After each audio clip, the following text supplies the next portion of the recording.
You're exactly right. So everybody's talking Patricia. He's mastermind, and he's good. He's good. Yeah. In this game, he did not flex his muscles, and it feels like disrespectful almost. And there was a quote from the defensive lineman from Ohio State, and he said, "Yeah, we didn't do anything special. We just had him play quarterback. Like just make him play quarterback, and he won't be able to do it." And I think they saved a bunch because they haven't seen Indiana yet. I think they saved a ton and was like, "Hey, let's just be vanilla and see what happens."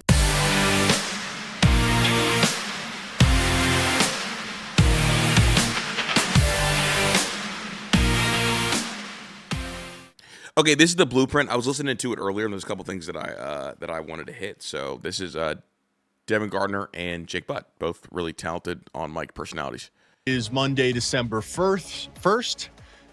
The game over the weekend is the final game of the regular season, and now Michigan knows their fate. There will be no Big Ten champ game appearance, no playoff appearance, and worst of all, I think it was revealed that Ohio State as a program is in a different stratosphere from where Michigan is right now, Dev. And I thought the one thing Michigan had was maybe they had some mental advantage over Ryan Day and the Buckeyes. And that was completely squashed and thrown to the side. And we saw that more than anything in the postgame when Ryan Day said, basically, hey, we're not worried about flag planting. We won a national championship. We have bigger things to do. We're going to go compete for a Big Ten championship and go try to go back to back. And I thought that was, in a sense, he almost punked Michigan by not punking Michigan. And I don't think Ryan Day was trying to punk Michigan. But I do want to give Jake Butt credit for this because I don't think like a lot of Michigan people want to give Ryan Day any sort of credit. But I do think that is like setting that tone for, post game when like you have like Michigan players talk about like their pride like defending the block game, which is cool, and like maybe they needed to like take home some sort of victory or like feel good about something. But like Ryan Day essentially like treating them like a speed bump, I think was really eye-opening, and maybe that's how like he gains his mental edge back. And I saw a lot of Michigan fans in other shows like kind of upset with how Ryan Day like talked to Sharon Moore at the end of it, but I think this was a pretty rational take. I think I think this is a pretty good take. Honestly, it's the most pro Ohio State take I've heard in regards to kind of the final thing from any Michigan pod. But you get the analogy. The game stung. There's really nothing about that game that I can point to and say Ohio State was not better than Michigan. They were just better in Michigan in all three phases, every which way you spun it. Better game plan, better execution, better on third down, better in situationally, better in the snow, better on the road. Did not matter. And the question is now is where does Michigan go from here? So I just kind of wanted to give that intro. Respect to the players. The players played hard. Max Bredesen did everything he could to go out there and play. Jordan Marshall tried to play. Got a ton of respect for those guys. But Ohio State was a better football team, period, Def. Yeah, I don't think it was close.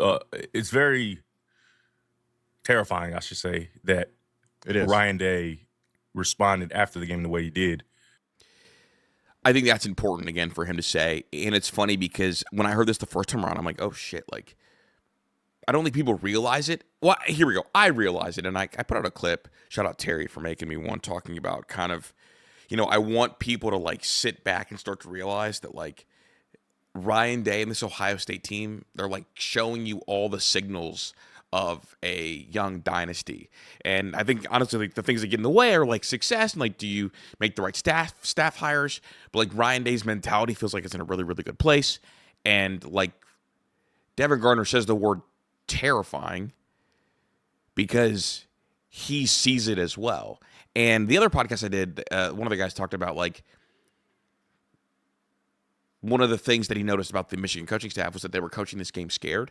And it's like, you coach this game scared when you feel like you're really overmatched, and your best shot to win is to, hopefully have Ohio State make a mistake because, again, they're the only team that can beat themselves. So, like, that terrifying word is like another one of those signals. Like, yo, like not only is this like on-field talent being realized, the conversation around Ohio State is no longer their Kentucky basketball. It's no longer they are... they have the most talent, but they're doing the least with it. It's they have the most talent, and it's terrifying that they know they're better than you, and their head coach knows that these teams along the way are just little speed bumps. And I think that's kind of what he's referring to. At least that's what I got from it the first time in regards to like how he handled this. Because again, like a lot of Michigan podcasts, I mean, Sharon Moore, I think, Michigan even, I'm sure a lot of people, myself included, maybe wondered or felt like, okay, Michigan has had the mental edge like for the better part of like Ryan Day's tenure. It's like once that evaporates, it's like, what is the block? And if Ryan Day this postseason shows the ability to like flip the switch on and go into like playoff Ryan Day mode, like it's got to be horrifying for like anybody that's like in their way. Hey guys, make sure you like and sub. It means a lot to me. We're on the road to 7K. And while we're here, if you would like to watch their full podcast, I did leave it in the description. Go check them out. Leave a like, leave a comment. It helps them out as well. On the field, in the press conference, all that, because now that mental edge you thought you had is completely gone. Yeah, I thought for sure that there was, especially how that game started, man. On the field, that first run, it's like, oh my God. Yeah. Oh my. And then you get on defense and the quarterback right away, second throw, throws in. Oh my goodness. We still got them. We still own them rent free. We're not even paying rent and we live in that head. And then you started to see that was not the case. There are a lot of things, a lot of bad things in that game. I don't think the defense played bad at all. I think a lot of credit goes to Wink Martindale. They were put in some less than favorable positions. I thought they fought because that's a talented offense that's difficult to deal with. But one thing I have to say, and this is more overall moving toward the next year and all that. Nobody should be jumping off of a cliff. No fans. Fans, no, you shouldn't be jumping off of a cliff. However, you shouldn't be laying on the beach sipping Mai Tais either, right? Young That's team. a great way to put it. Absolutely, a young team. However, there are a lot of glaring, Insufficiencies. things. I mean, it was just a lot of. The first time I listened to this, I thought that he was going to go towards like there's a lot of like glaring like insufficient like coaching issues, and I think like Butt hopped in because he was like, I think that these two, because they're kind of more mainstream Michigan media, like try to like execute like a more delicate balance in regards to this conversation, because like they're two former players, their podcast absolutely is heard within the building. And it's like you don't want to burn bridges, but you also want to be as real and honest with people as you can. So it's like more nuanced takes. And like that's one of the things that I think I've noticed in this podcast is like, I'm not going to outright criticize the coaching, but I'm going to identify issues that like trace back to coaching if you like follow it, without me coming out and saying, well, the coaching sucks. Or without saying like Underwood sucks. Yeah. It's really hard to describe because you see so much talent. And it wasn't like, oh, that's a young freshman mistake. That was a not coached up mistake, right? It wasn't like, oh man, he's just so young, and that's gonna subside. Like that won't happen in the future. It was, well, he was not coached to do the right thing here. Like that has nothing to do with how old he is, right? Especially late in the season when these guys have played a lot of football, and that's alarming, right?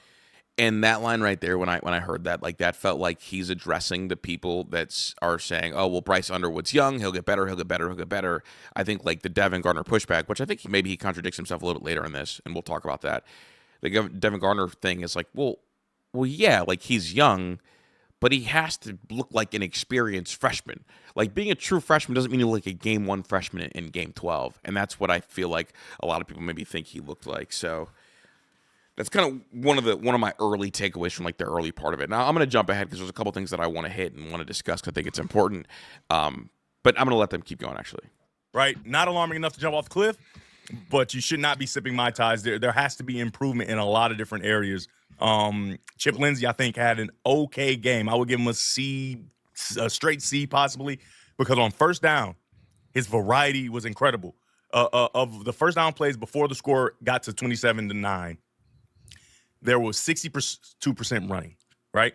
That's exactly where you want to be, right? This is a running football team. You don't want to be 90-80% running, but you want to have more rushes than you do passes on first down just to keep them honest because you are a running team.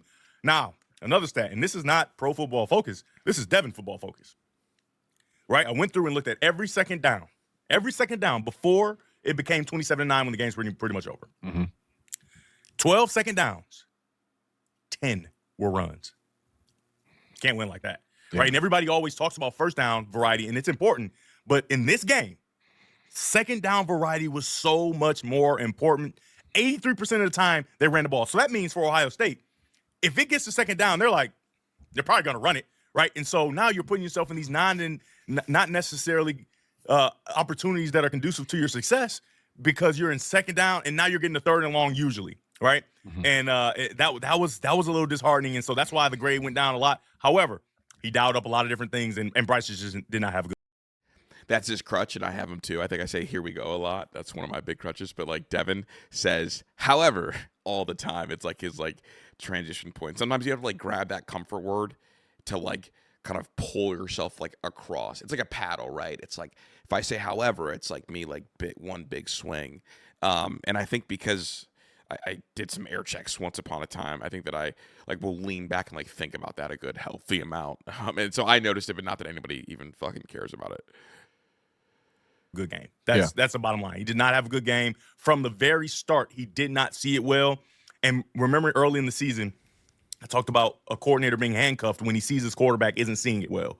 Well, the first 2 pass plays of the game, Bryce clearly had no idea what was going on in the back end. And honestly, as much as we talked about Patricia and that, that extravagant defense, he was pretty vanilla in a lot of ways. And he gave some things that you would have hoped for Bryce that he would see, and he just did not see him early, right? So it could be one or two things. One, he's not coached up properly and knows to read rotation and knows he's got to get to this guy when they do this.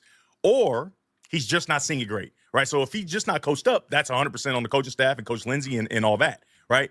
However, if he has been coached up and he's just not seeing it well, now there's handcuffs on your coordinator, and there will be no extravagant calls. There will be no comfort in the way that he calls plays. It's crazy because I think that this is going to be the basis of a potential like Michigan fan base civil war is like whose fault is it? Because I think you do have 3 guys that all I believe in doing offense a different way. And then you have 3 guys, but the quarterback being the one that needs like the most to learn.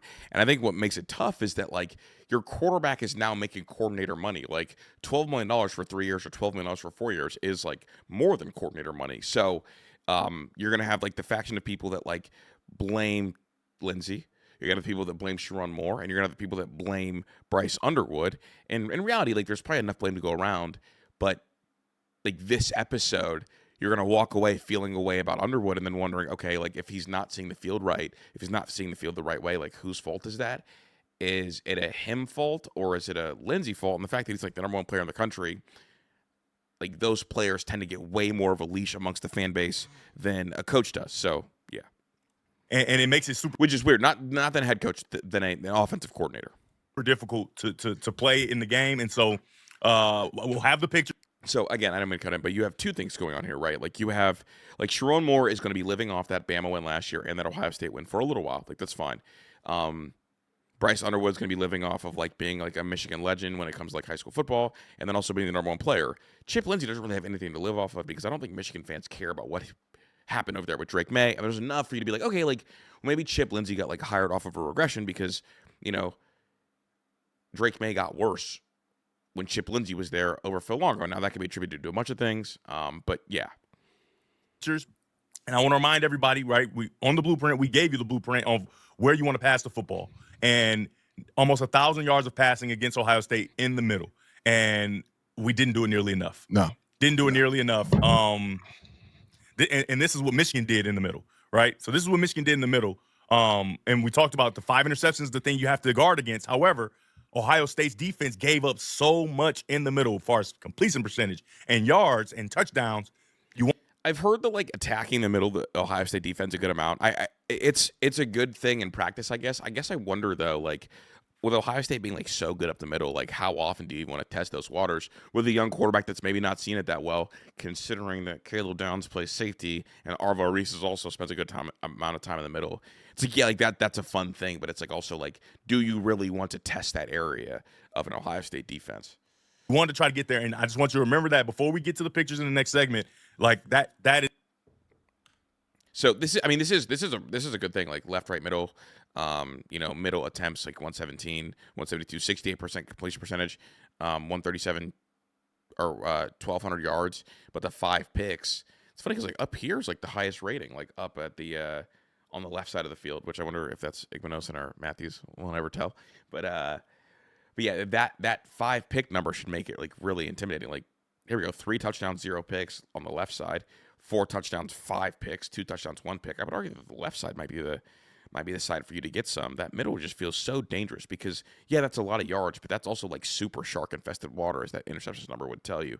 Also, like it's not like Bryce Underwood's known for being like the most accurate quarterback. So, good in practice, good in theory. It's good when you have the stat sheet, but just like a really dangerous game you play like that. But I mean, I'm saying all this, but like my belief is that moving forward, like teams, if they want to beat Ohio State, are really going to have to do the thing where they challenge Ohio State and kind of win a lot of those battles, because I don't think you can wait around for Ohio State to make a mistake, at least the way that this team operates, because it'll have to be more than one mistake, unlike previous years. You want to try to get there, and I just want you to remember that before we get to the pictures in the next segment.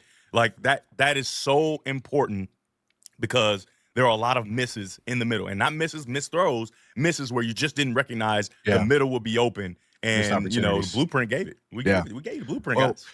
Bryce looked rushed to me, like right away. Bryce was rushed. And that's not just true for passing the football. Running plays also have a timing and rhythm and cadence to them too. The quarterback, the fake screen, quarterback power, the fake screen, quarterback zone. He looked rush in his footwork even there. And then the flip side is Julian saying, I do think the defense did their job. To me, the game plan looked like generally it was keep this close, and then in the fourth quarter, we have the mental edge on Ohio State. That's when we're going to attack. But that didn't work. Ohio State was able to take advantage of it. Sayin, on the flip side, was never rushed. Once, it felt like, throughout the entire game. He didn't get touched the entire game. Didn't get touched, and that was the most important piece of this. And to me, that's a product of mental awareness, mental preparedness. For Bryce, there was times when he's hitting his check down when Ohio State only ran it was a 3-man rush. He had all time. And that's the next step here, next evolution. And to your point, Dev, I like that analogy. No one should be jumping off the ship.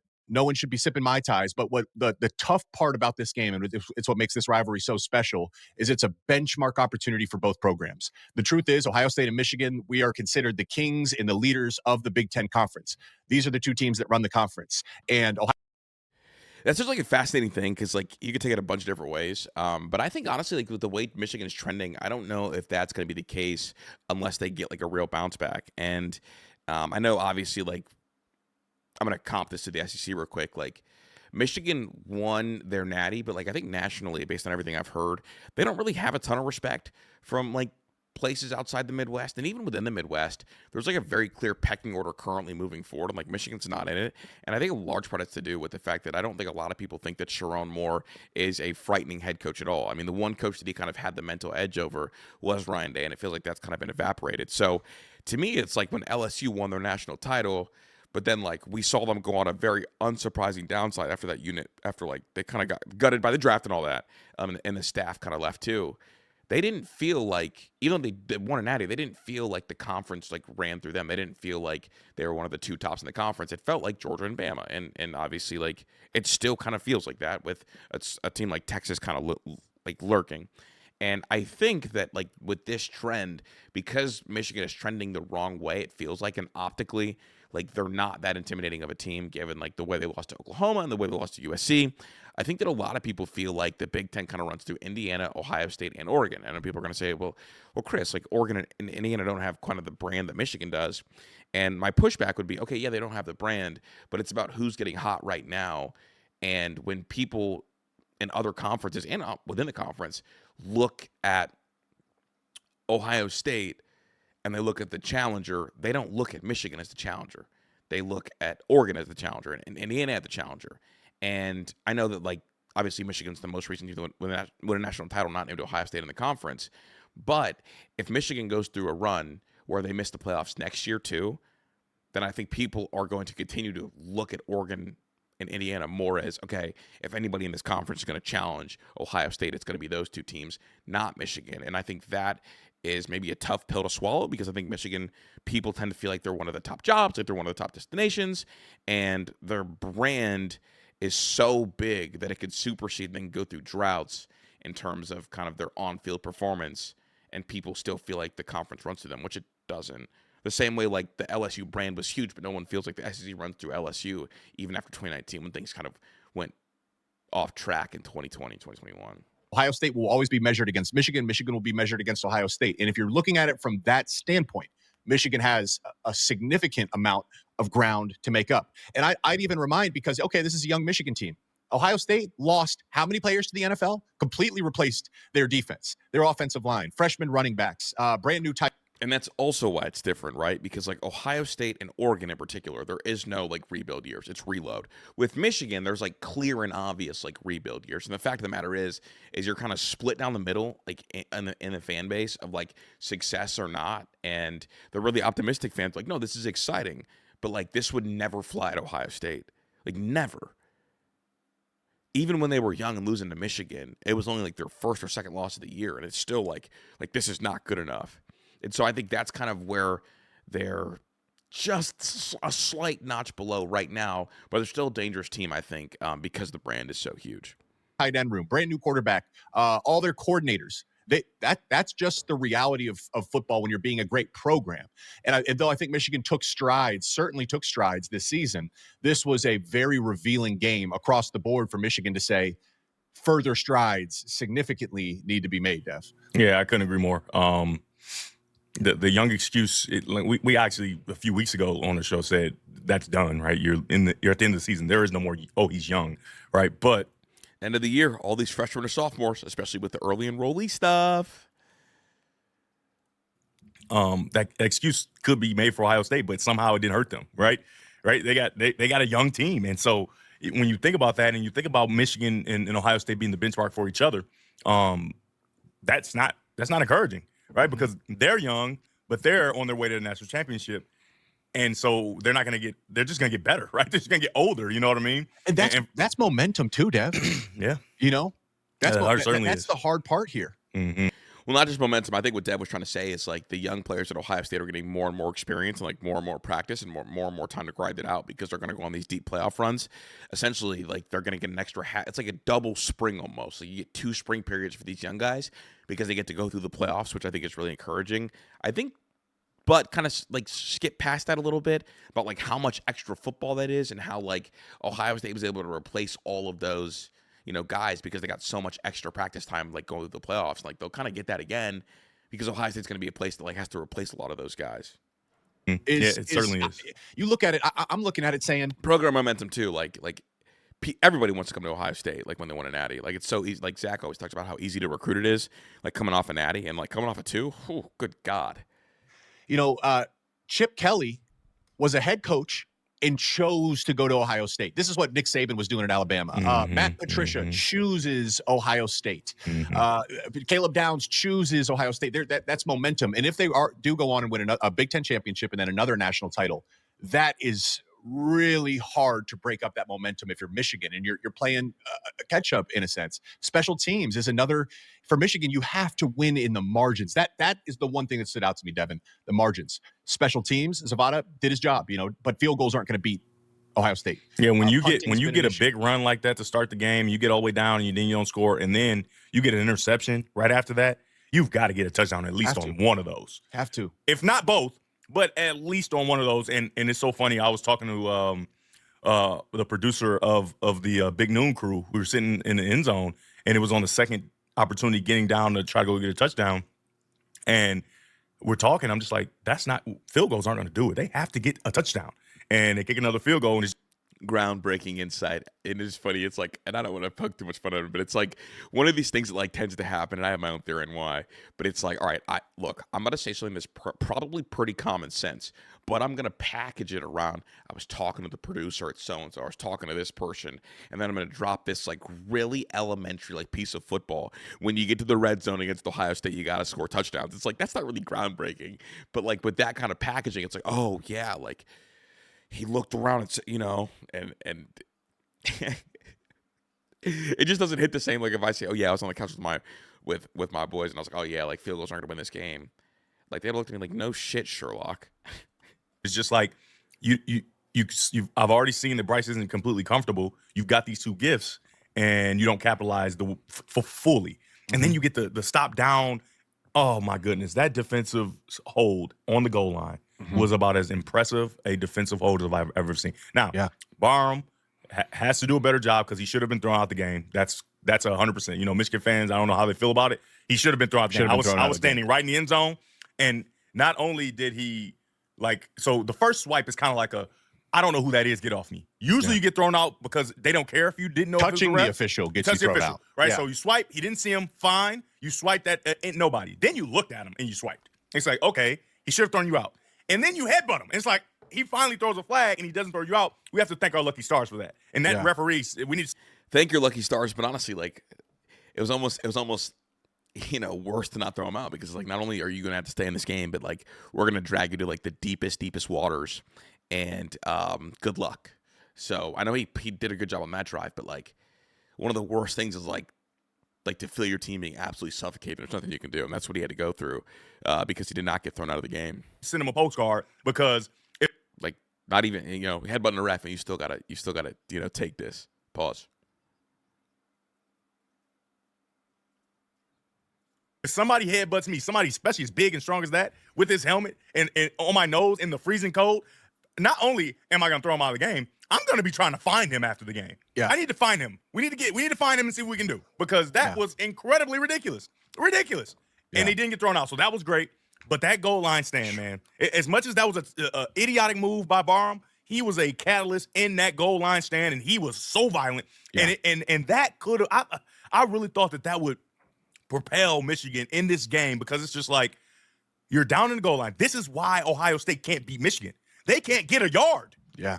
But when you have an offense that on this day is going to be the model of ineptitude, there's nothing you can do. Your defense, I mean, I've talked about it all year. No matter how good they are, at some point they're going to be looking down the road and say, so we're just not going to do anything on offense? Yeah. And you lose your morale. You lose your what is it? You use your confidence, confidence. swagger, You use moxie, everything. All those synonyms, all those Yeah. words. You lose it all, and obviously you still play hard, but it's demoralizing. It's demoralizing to see the offense trot out there and they don't know that there are open guys downfield and all that kind of stuff. They don't know about missed blocks. They just know why are we already going back on the field? What's going on? Right. So that was just hard. And that's the thing is you have to do something. It is a mental battle. You have to do something to plant seeds of doubt in your opponent. And Ohio State played the way they did against Michigan as they've done all year. There was never a doubt or concern with Ohio State's offense when they turned it over or when they did get stopped down in the goal line, because they said, doesn't matter. No one. That's one of the things that Ryan Day said, like, this team, like, doesn't really flinch, and so I'm glad that, like, others are noticing it. Like, obviously, like, Michigan analyzes this really closely, and, like, Jake Butt does a really good job, like, doing some analyzing of teams, scoring against our defense. And that's where I think, when I've watched teams play, Ohio State has one of the best red zone defenses in college football ever. It's a historically great red zone defense. I didn't see any new wrinkle down there. That's the part where I'm saying, man, critical situation early in the game to seize momentum and plant seeds of doubt. And I didn't see any new wrinkle to try to attack Ohio State. I saw Illinois we're going to bully you. And that was not work. They have improved significantly in the trenches, linebacker, again, across the board. And, Dev, like, I don't know how you view it. This is how I view it is, for Michigan to get where they want to go, it's every single piece of the program now has to ask to say, is this part of the program or the team good enough to beat Ohio State? Is this part good enough to beat Ohio State? And if not, you need to change something about your process. Coaching. Or you need to change personnel, because like that they are currently where everyone is trying to go, including Michigan. And that's to me what was revealed in the game over the weekend. Yeah, I couldn't agree more. And so there's a mirror that everyone in Jim Beckler has to look in. And it starts with the quarterback, obviously quarterback and head coach. As much as it's not fair, freshman and whatever, you're the quarterback at the University of Michigan and you're the head coach of the University of Michigan. So when the loss, we don't look at linebackers. We don't look at, what did the corner do? We don't look at, hey, how the defense. No, we don't do any of that. It's the head coach and the quarterback, and neither of them were good enough on Saturday. And to be completely honest, it hasn't been good enough the entire season. You know what I mean? There've been. I believe Bryce Underwood has 2 touchdown passes his last 5 games, which honestly is unacceptable for a guy, again, who's making coordinator money. Spots where, you like the development from Bryce, but then there's always those regression steps back the next week, right? Which is what we just saw against Ohio State. And for Sharon, you had highlighted all season how just the operation has been foobarred, right? Whether it's clock management, special teams, are you going to return him? All the different things that go along with being the CEO of a Michigan program. It just hasn't been good enough. And you highlighted that, and I agree. And it wasn't Why was good Andrew enough on Marsh Saturday. not involved, Dev? What were you thinking? That's the big $12 million question. Well, so, I'm going to show you the pictures. Okay. He should have been involved. Yeah. He was involved. So for those who don't know, something to do on the show is because you can't really show all 22 film if you are like they seem to like get rid of all like the all 22 film like for big Ten stuff, which is don't get me started on that. If I ever learn more, I'll do a whole video on it. So they do a thing where they like will show a couple snapshots to try to illustrate things from like the All-22 without playing the video. That way they're able to like do like a pseudo film breakdown and kind of talk through things without getting themselves hit with anything. Involved, but he wasn't. Okay. You know what I mean? It was, like I said, Bryce didn't see it well. Period. There's no ifs, ands, or buts about it. The offensive line blocked well for the most part. The wide receivers battled. That's an interesting note because a lot of the Michigan fans are saying, Bryce was under duress the entire game, and that again, this is a former Michigan quarterback saying that the offensive line played pretty well. Those are his thoughts. Now, obviously, you guys can find out for yourself. Zach did the All-22 breakdown on the website, MinnesotaSports.com, so go check that out. Obviously, I love it, and I'm a big fan of that style. But this is a former Michigan quarterback who has kind of the ear of the Michigan fan base, and this is one of the more mainstream Michigan podcasts saying that look, the offensive line played really well, and the receivers got busy, and there was an issue at quarterback, and I wonder how again. I just wonder when the fracture will really show itself. And I also wonder what Michigan will look like in a bowl game. And I think it's important for Bryce Underwood to really ball out in a bowl game so that, Michigan fans have a good taste in their mouth, as they kind of go through the offseason heading into spring. There was one play, and I'm not going to show it. I'm not going to show that play on the pictures. But there was one time where Donovan McCulley gave the nastiest double move route. And anytime you got a double move with your number one receiver, it's likely supposed to be the first read. And Bryce, he starts to run around, checks it down. And when I tell you, it changes the entire game. Even though you haven't really done much, it changes the entire game. I'm talking about he absolutely undressed Igbinosun. Undressed him. But, that's who you have to attack. Igbinosun is the vulnerable point of their defense. With penalties, which we saw, it's been penalties throughout his career. That's who you got to attack. Ohio State scores. Michigan finally gets a stop on 3rd and 5. Ohio State comes out, and I'll show the picture, 13 personnel, and they run a double move with Jeremiah and saying he didn't care what Michigan did. He didn't care. Come hell or high water, I'm throwing this football. Yeah. So, if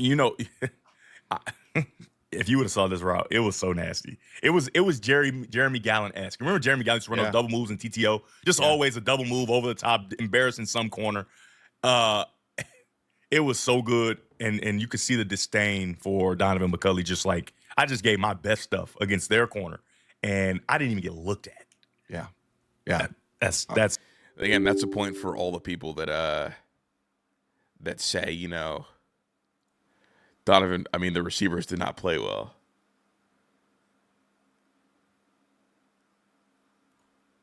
Why would I keep you around?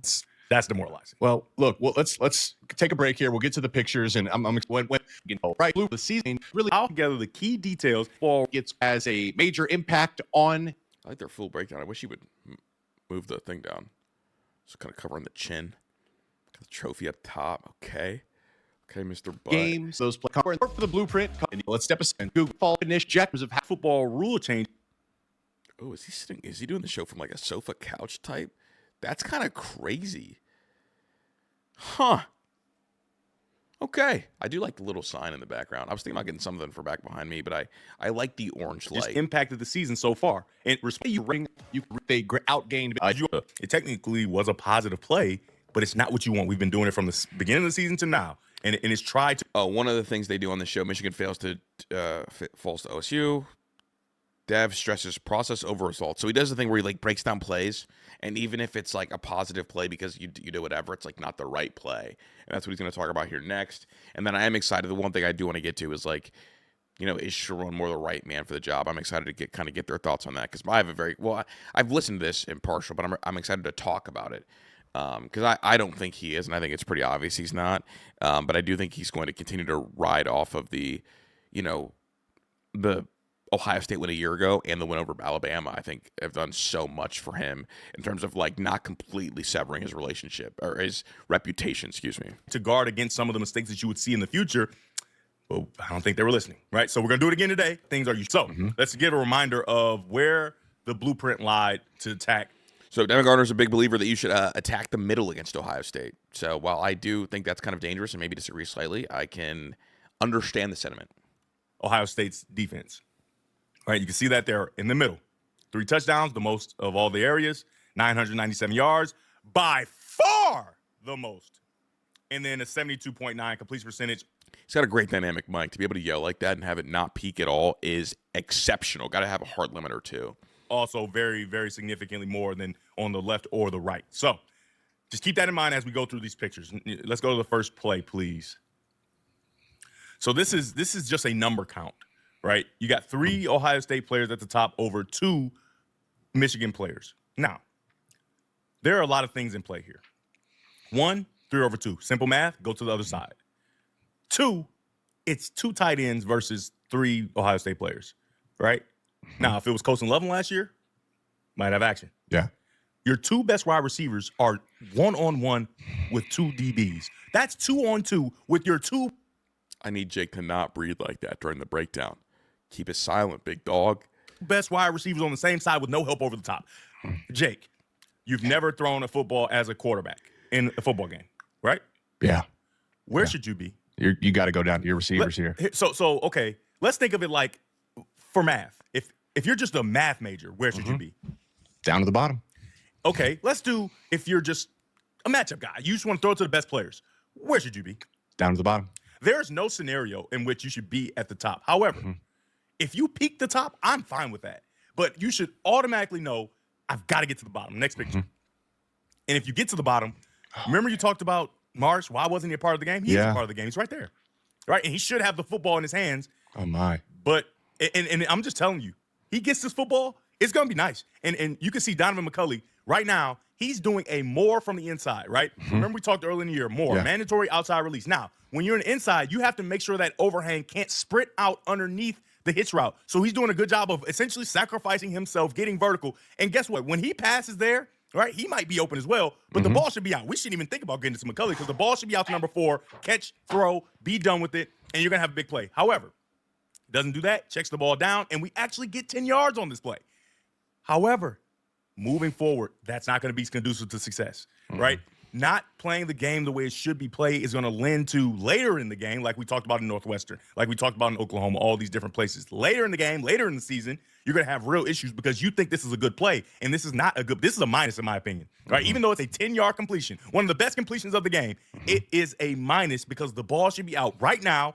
Marsh should have it. Maybe he makes a guy miss and goes and scores. I don't know. He's got real talent. But and then the other thing is getting your guys involved early, right? You got a real opportunity here. Didn't take it, but move forward. This is like, it goes back to the Northwestern game a few weeks ago. It's been a theme of it's about the process. What you're saying, you're evaluating the process, not the result. Yes. Process, not the result. Now, this is, I think, the next play, if I remember correctly. It's a sprint out. First down. Yep, it's a first down call. I love it. It's a sprint out. The most comfortable thing we've seen Bryce do all day in this. It's important. Most comfortable thing we've seen Bryce do is this sprint out to the left with that route concept at the top. I mean, he's someone that watches all the Michigan games, so I'm not even going to act like the expert. But again, his words, the most comfortable thing. And I think this is where we go from, okay, like, yes, he's a true freshman, but he looks like a game 1 true freshman instead of a game 12 true freshman. And that is an issue. And you got to like kind of pinpoint where that blame lies. This is where the handcuffs come on for the coordinator because we've seen Bryce over and over and over and over again sprint out, do his little sidearm, throw it over the side. However it gets done, this has been almost the best play for Michigan. That sprint out, throw it to a hitch. And then because we've run it so much, Another quick note, he said this has been the best play for Bryce. Ohio State's a smart defense. Chip Lindsey does a nice job of just giving it a little window dressing, right? So instead of just having these guys run vertical, they run in a cross action, right? So it's a switch release, right? Switch release, and they're just going to set up as curls. Stationary targets early in the game, get your quarterback a completion, right? You tried it on that previous down, didn't get it to Marsh, fine. Picked up 10 yards, got away with it. Now let's try to get him a completion to prove to me that he's seeing it well. Move on to the next picture. I have no idea what's going on here. I have no idea what's going on here. We've seen him do this every single week. Yeah. And he just doesn't throw it. He's wide open. And then he. So to recap, this is the best thing we see Bryce do. Right? Recap. This is the best thing we see Bryce do. We call it early in the game to get him an easy completion. Chip Lindsey does. He doesn't throw it, even though we've seen him do it 100 times.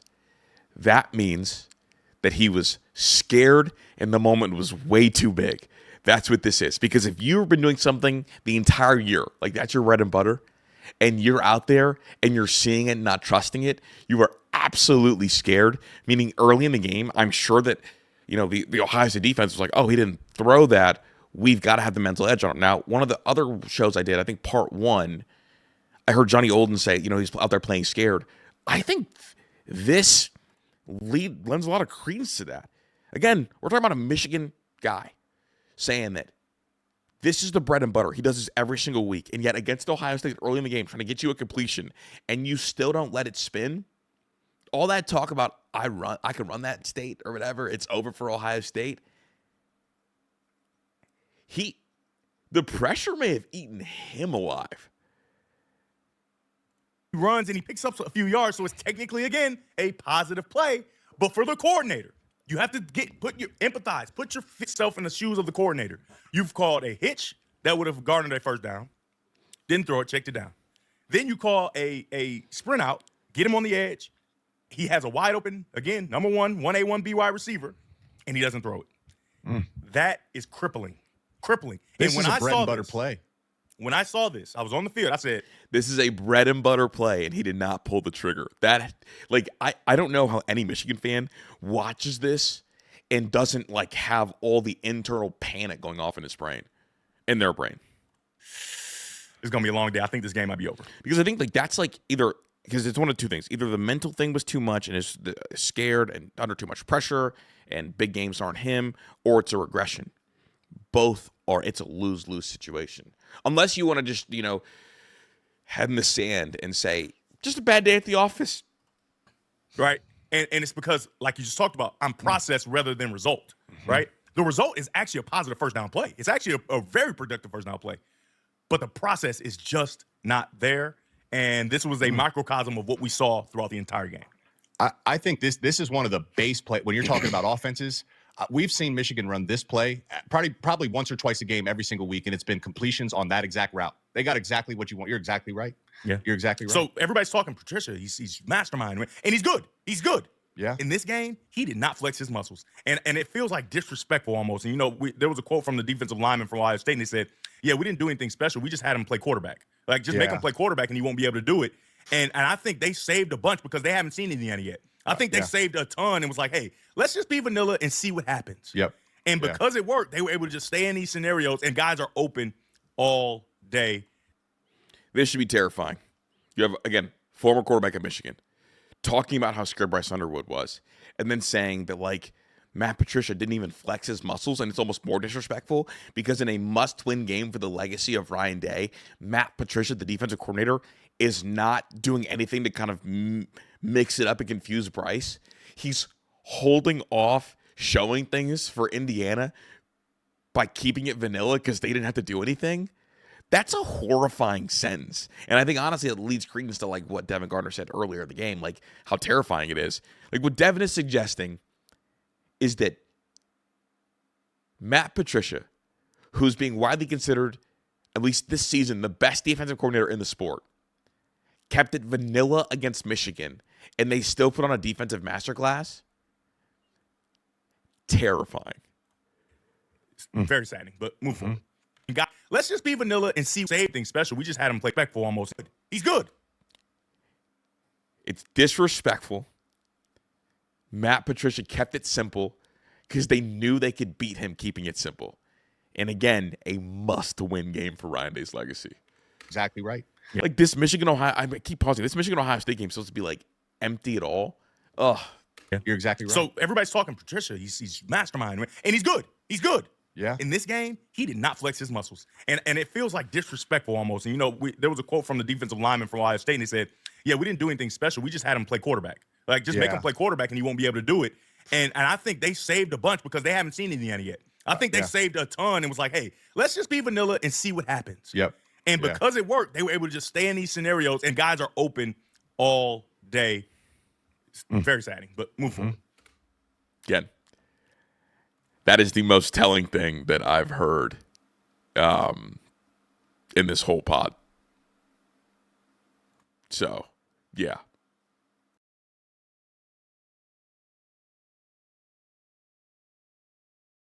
Okay, here we go. This is dagger, right? We've seen this over and over again. They've done it from different formations. You got your two best wide receivers at the bottom. You got to clear out from one guy. This time it's not McCulley. It's Marshall's the sacrificial lamb. He's going to clear it out. And you got the deep in route, the dig from McCulley. Next picture. Now, this is a phrase that I used in the past. People who've watched me, they understand, get in the fight.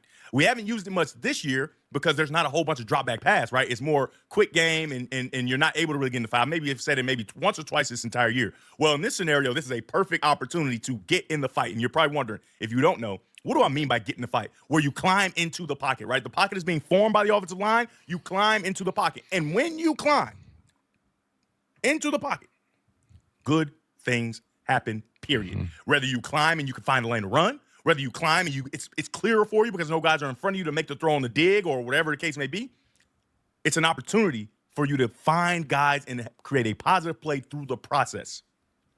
Again, at the top of the screen, you got 3 Ohio State players over 2 Michigan players, and they're tight ends. Not to say we don't like our tight ends, but when we got our 2 best wide receivers, we've got to be working that, especially when the process suggests that we get to that. Get in the fight. Climb in the pocket. Move on to the next picture. Wait, Dev, stay on that picture, though, real quick. Yeah, because look at the body position of McCulley on the DB here. He's about to win. He's cooking him. He's cooking him. Dude, he was, listen, I like to call it getting busy. He got busy all day. And I know This is for all the Michigan people that try to say that, oh, they don't have receivers. I don't know, man. I think McCulley's good. McCulley's solid. He is frustrated. I'm just telling you. He got busy all day.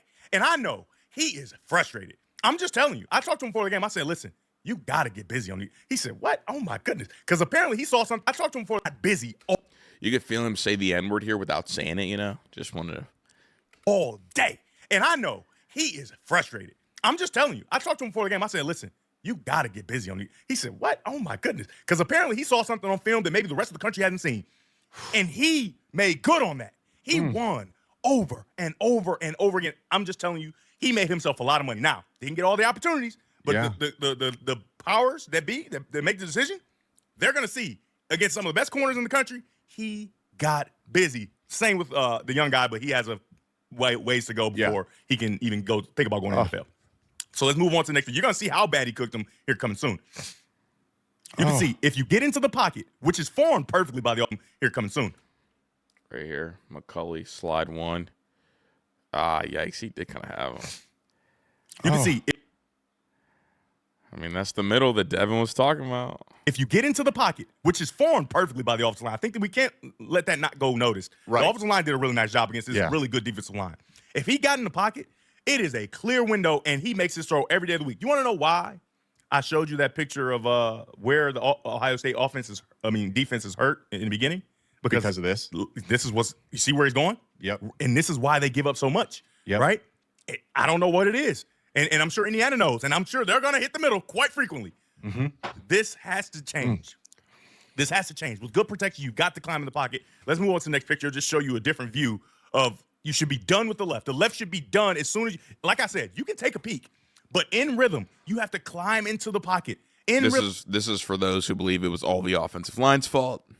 With your drop, climb into the pocket, get in the fight, and then you're going to see a wide open dig route, and this changes the game because now Patricia has to say, okay, we do have to do something different. Right now they're reeling, and you never really put that pressure on them. Not to mention, again, your coordinator. What is he? He's handcuffed. He feels crippled that his quarterback is just not seeing it well. And honestly, like this picture, it's it's one hitch and the ball's out. Like this is rock solid pocket. One hitch right here off the screen to the right is where McCulley is cooking him and winning. And I'd say even this too, Dev, with all this space on these dagger routes, if you hit McCulley in stride, he's going to come out the back door and score. He could score. Exactly. He could absolutely score. But this has shown up throughout the year. I know you've talked about it 1,000 times of stepping up into the pocket, the footwork, the rhythm. It's one hitch, ball out, and the game's changed. Yeah. You're right. 100%. Like literally game changing. Like I know you're like, oh, what do you mean game? No, really game changing. Game changing. Moving on. I'm going to jump ahead a little bit. He's so high level on a mic. Like I think Jake Butt is a rising star, going to be really good. But in this particular episode, while I disagree with some of the stuff that Dev said, he is outclassing Jake on a microphone. And a lot of it is like he's kind of eating up a lot of the talk time. But even my first listen through, I was like, wow, like high level stuff, and it's hard to look high level against like on the same platform as Jake, because Jake does a really good job. But I don't want to jump ahead because they asked the question: is Sherrone Moore the right guy for the job? Helped build Michigan to where it is and was, winning a national title in 3 straight years.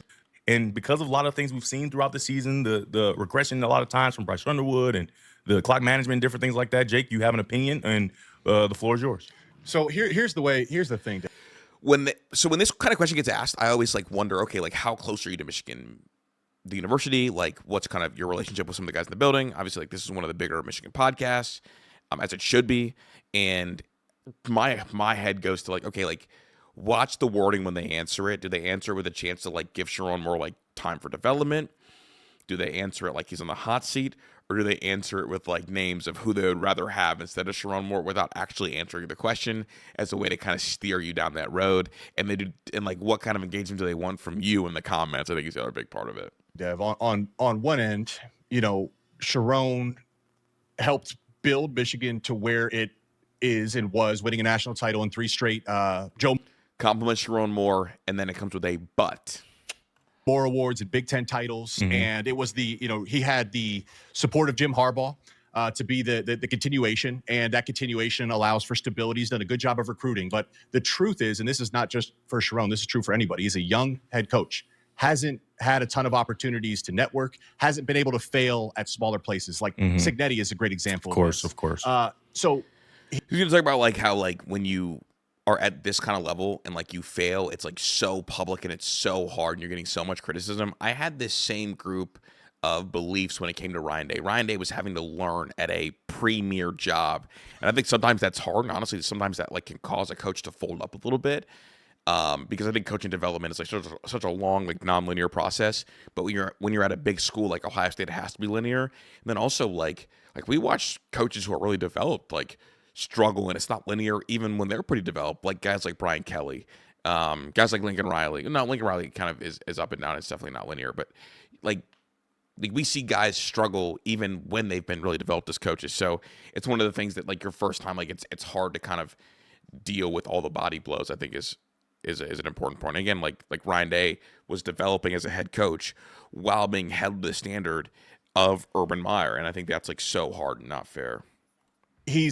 Every young coach is going to fail. The issue is when you're at Michigan and you fall short, you are falling short very publicly, and it's loud, and there's a fan base that does not accept mediocre results. And I think that's been the big issue. The other question is from a networking standpoint, does Sherrone have the arsenal of people in place to get you where you need to go? Jim Harbaugh had his brother John Harbaugh on top of all the relationships he's built in the NFL. I think these are all things that you have to ask at this point. I would say, from an on-field result standpoint, next year has to be a prove-it year. Wink, wink, note, he's on the hot seat, or the seat is a little warmer in 2026, as it should be. Not a lot of time these days. I don't know, actually, the climate might be different with the James Franklin firing. We're going to see schools maneuver a little bit differently, but honestly, the James Franklin thing has more to do with like starting your coaching search before you fire somebody instead of waiting until after. If it is Sherrone Moore. Next year would absolutely have to be a prove-it year. He won all the games you're supposed to win this year, lost the ones you weren't. So that's right about expected. But Michigan, you have to be better than expected. That's really where I'm at with a lot of this.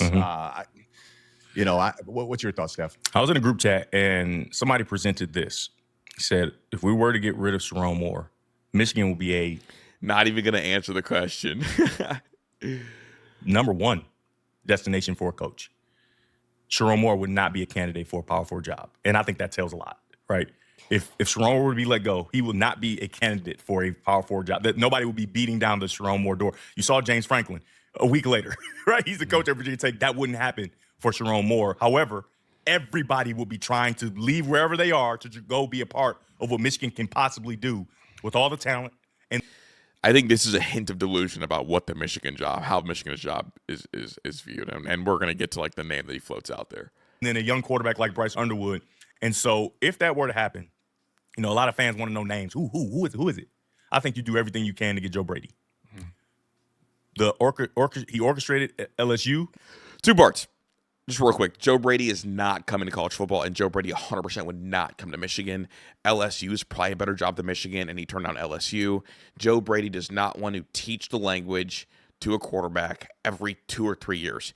He wants to continue to build on a language and honestly, he wants a head coaching job in the NFL, and this is pretty decently sourced, but with a place that already has a franchise quarterback, whether young or old, or a younger franchise quarterback, so that he can continue to build on his passing concepts year over year over year, instead of having to reteach things so he can get better as time goes.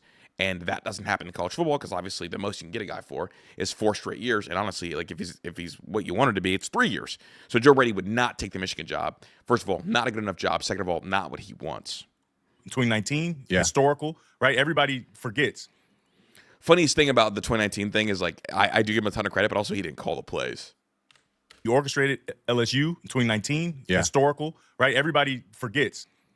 That quarterback was not the guy that you see today. The year before, he was a 4th or 5th round draft pick. You're talking Joe Burrow. Yeah, he was a 4th or 5th round draft. He was just a guy, and then Joe Brady insert him, and wow, he explodes. He was just a guy, but we're forgetting at the end of 2018, he had one of the more ridiculous bowl performances that we've seen recently, with over 400 passing yards and beating, I believe, an undefeated team.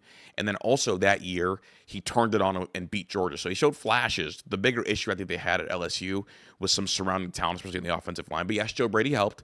But to act like Joe Burrow didn't show any flashes of being an incredible quarterback the year before, I think is disingenuous, just for the record. It was obviously 2 number 1 wide receivers, obviously all that stuff too.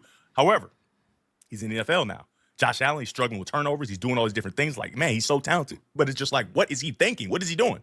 And Sir Joe Brady finds a way to help him play quarterback the way it should be played. MVP. Right? Okay. Giving Joe Brady the let me turn my microphone on. It's on. Giving Joe Brady credit for the Josh Allen thing is hilarious.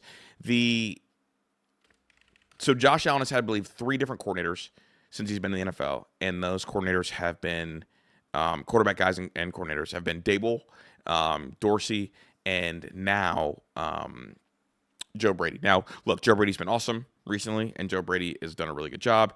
But to act like Josh Allen wasn't Josh Allen before Joe Brady is, I think, a ridiculous joke if you look at it, because Dable was there in 2020, and in 2020, Josh Allen did this, and we're going to throw it up. So I get it. You want to give him credit for Joe Burrow, awesome. But to give Joe Brady credit for Josh Allen is really disingenuous, and we'll start here. It's a quick Google thing, right? 2020, and again, this was Dable there in 2020. Josh Allen, 16 games, right? Threw for 4,500 yards, which is the most in his career, even though this was a 16-game size instead of a 17-game size. 37 touchdowns, 10 picks. That is outrageous. I mean, this year with Joe Brady, he's 19 and he already has the 10 picks. Again, this is for a whole year, 4,500. Now, I know he didn't win the MVP this year, but he finished second in MVP, and he was absolutely ridiculous. And that actually is what led to, Dable being a hot name and eventually going on to get the Giants job. And then additionally, like after that, we're talking about, Joe Brady got there in 2023. We're talking about, again, 2021, 4,000 yards, 2022, 4,000 yards. So we're talking about 2 different coordinators. Josh Allen threw for over 4,000 yards and had over 35 touchdowns. But we're saying that he was not a superstar quarterback until Joe Brady got there. That feels disingenuous. I just want to make sure that we don't change history, I guess. And that feels like a really easy thing to look up as we talk about, and honestly, Joe Brady's awesome. Joe Brady doesn't need the lying on his resume to make him a good candidate. Now, I don't think he would ever leave for Michigan, because I know kind of what he's searching for. But to act like Josh Allen wasn't Josh Allen until Joe Brady feels a little disingenuous. You want to give him credit for Joe Burrow? Awesome. Absolutely. I think he absolutely helped. And do you want to call him a superstar? Absolutely. But I'm not going to let Dable be disrespected like that. Because maybe Dable would be a good coach for Michigan. But I'm not going to let Dable be disrespected like that. I'm also not going to let Josh Allen be disrespected like that. Yeah, he got his MVP this year. But Josh Allen has been elite for now a 3rd coordinator. So now you got Heisman Trophy winner, you got MVP. Yeah. And I'm just telling you, I know he's coordinator in the NFL. I don't see him saying, I don't want to be the head coach at the University of Michigan with a 5-star quarterback and all the talent, Andrew Marsh. Like, he 1,000%. I would bet any amount of money he would absolutely say no to this. I don't see him not wanting to do it. So if it is the case that, you know, because of a lot of different things, Sherrone Morris just isn't the guy for the job, my pick would be Joe Brady. Josh Allen's an interesting point, too, because from a body standpoint and a physical trait standpoint, there's a lot of parallels to Bryce Underwood. Big, strong, fast, athletic. And remember, Josh, to the viewers, people were calling him a bust year 1 year, too. He had to make some big changes to his mechanics, to his footwork. All of a sudden, he's an MVP candidate. So that is a great pick. I would say, regardless of anything, that has got to be the number one priority, is there has to be a specialist to assist Bryce Underwood's development. Development. A quarterback coach that played quarterback, period. Yeah. And when I was talking to Willie Fritz this year. That's good, I think. Go support their pod. They do a really good job. And yeah, that's a part 3. If you guys want to put part 4, drop a comment down below. I'll keep cranking these out. I do have a couple that are like maybe a little bit old. I did a Sherrone Moore one, just kind of reacting to his, you know, immediate post-game comments, and then also a player one that are just kind of in the tank. If you want those as well, just like shoot me a thing. Let me know. I might make them unlisted if it gets too far away, or I might drop them to people in the Discord. Obviously, I'm going to put the Discord link below. But I'll holler at you guys.